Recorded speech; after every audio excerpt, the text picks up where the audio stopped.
হিমে বসে কি করছিস কালি? মালা গাঁথছি। আজ রাত্রিরে আমার মেয়ের বিয়ে। কই, আমাকে বলিসনি তো। ঠিক ছিল না সেজদি। এখন বাবা পাঁজি দেখে বললেন আজ রাত্রির ছাড়া আর এই মাসে দিন নেই। আর সকলকে বলা হয়েছে, শুধু শেখরদাকে বলা হয়নি।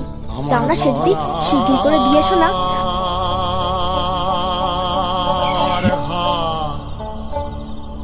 এ কি করলে ললিতা?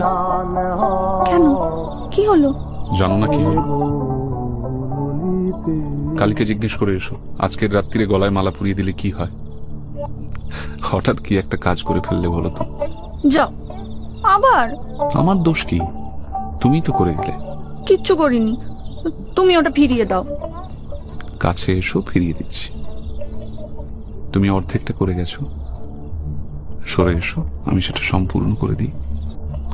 কাছে না এলে পাবে না। তবে আমার কাজ নেই। কেন এমন করলে? তুমি করেছিলে কেন? আমি কিচ্ছু করিনি। আমার কেউ নেই বলেই তুমি আমাকে এমন করে অপমান করছো। গতকাল বড় বাড়াবাড়ি করছিলে ললিতা। আমি বিদেশ যাওয়ার আগে সেইটাই তোমার বন্ধ করে দিলাম। আমার হার পরিয়ে